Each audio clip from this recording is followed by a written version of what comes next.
myself. Do you all still believe in this project? You still believe on me as a leader? Yes. Because otherwise, I'm willing to step down.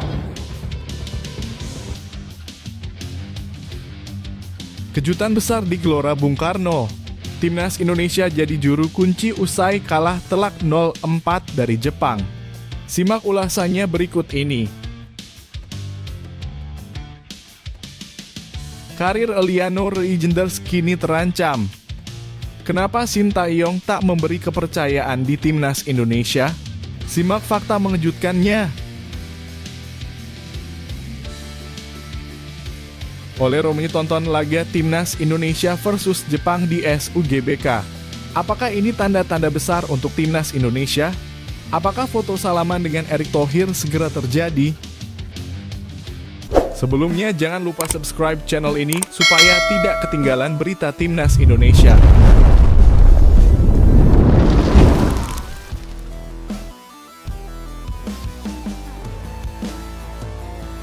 Kejutan besar di Gelora Bung Karno. Timnas Indonesia jadi juru kunci usai kalah telak 0-4 dari Jepang. Simak ulasannya berikut ini. Tim nasional Indonesia baru saja menerima kekalahan telak 0-4 dari Timnas Jepang dalam laga grup C putaran ketiga kualifikasi Piala Dunia 2026 zona Asia yang digelar di Stadion Utama Gelora Bung Karno, Jakarta. Kekalahan ini datang setelah 4 gol yang tercipta melalui 2 pemain Jepang dengan 1 gol berasal dari bunuh diri pemain Indonesia.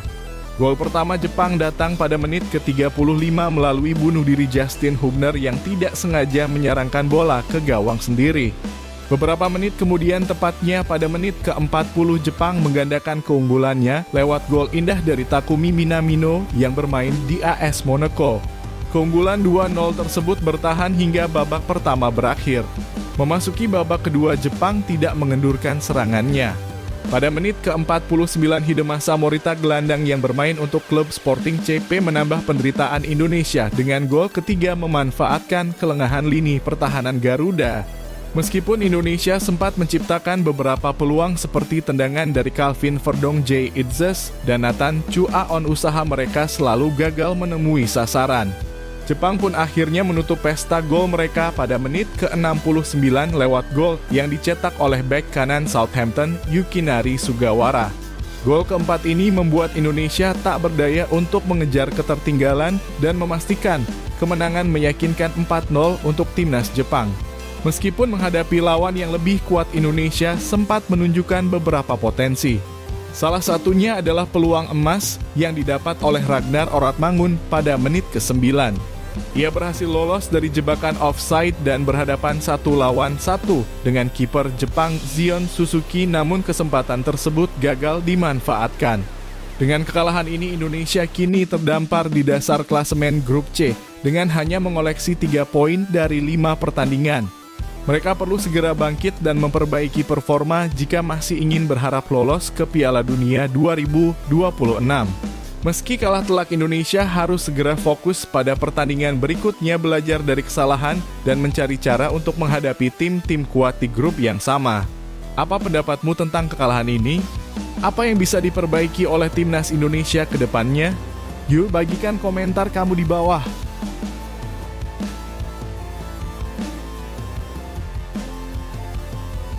Karir Eliano Reijenders kini terancam. Kenapa Sintayong tak memberi kepercayaan di Timnas Indonesia? Simak fakta mengejutkannya. Eliano Reijenders back PEC Zwolle yang tengah berjuang membuktikan diri kembali gagal mendapat kesempatan bermain di Timnas Indonesia di laga penting melawan Jepang. Namun meskipun Eliano merupakan bagian dari skuad, ia kembali tidak dipilih oleh pelatih Sintayong untuk tampil di lapangan. Keputusan Sintayong ini jelas menimbulkan berbagai pertanyaan di kalangan fans dan pengamat sepak bola tanah air. Mengingat pentingnya pertandingan melawan Jepang, banyak yang merasa bingung dan penasaran mengapa pelatih asal Korea Selatan itu memilih untuk tidak memasukkan Reijenders dalam daftar pemain yang diturunkan, bahkan dalam pertandingan yang sangat krusial seperti ini. Liano yang sebelumnya sudah menjadi bagian dari skuad di beberapa laga persahabatan dan kualifikasi kini terlihat tidak mendapatkan kepercayaan penuh dari sang pelatih. Sebelumnya, Liano juga absen dalam pertandingan melawan Cina. Saat itu manajer timnas Indonesia Sumarji memberikan penjelasan bahwa absennya Reijnders bukan karena cedera melainkan bagian dari strategi yang diterapkan oleh Sintayong.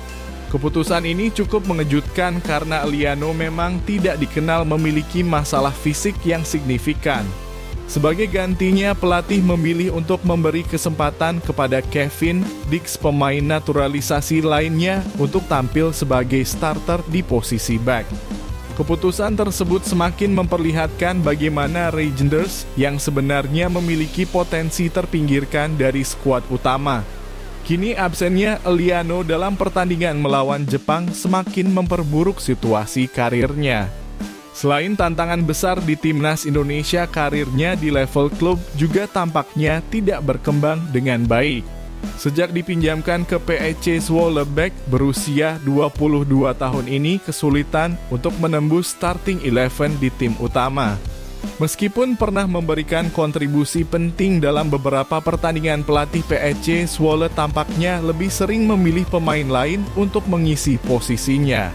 Hal ini menyebabkan Reijnders kerap terpinggirkan dengan waktu bermain yang terbatas di Liga Eredivisie. Tanpa kesempatan bermain yang konsisten baik di level klub maupun di timnas Indonesia, karir Liano kini berada di ujung tanduk. Belum lagi meskipun ada beberapa spekulasi mengenai alasan dibalik ketidakikutsertaannya Reijnders dalam laga melawan Jepang, hingga saat ini belum ada penjelasan resmi dari pihak PSSI atau Sintayong. Alasan sebenarnya masih menjadi misteri yang semakin memperburuk teka-teki di seputar masa depan pemain muda ini. Tentu saja situasi ini membuat banyak pihak mempertanyakan keputusan Sintayong, terutama bagi para fans timnas Indonesia yang berharap Liano bisa menjadi salah satu pilar penting bagi masa depan tim. Apa pendapatmu mengenai keputusan Sintayong terkait Liano Reijnders? Apakah ia pantas mendapat lebih banyak kesempatan? Tulis komentar kamu di bawah.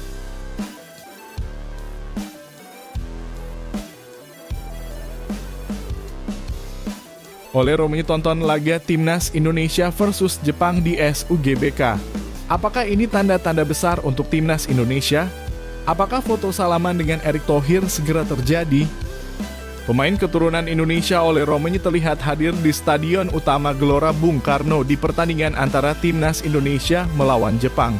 Kehadiran Romi di stadion ini memicu spekulasi dan harapan besar di kalangan para penggemar Timnas Indonesia, dengan banyak yang berharap ia bisa segera bersalaman dengan Ketua Umum PSSI Erick Thohir dan membawa angin segar bagi tim Garuda.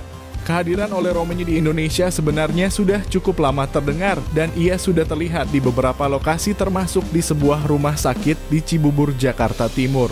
Beberapa pihak menduga bahwa kedatangan Romi ke rumah sakit tersebut terkait dengan pemeriksaan kesehatan yang bisa jadi adalah langkah awal untuk proses naturalisasi dirinya sebagai pemain Timnas Indonesia.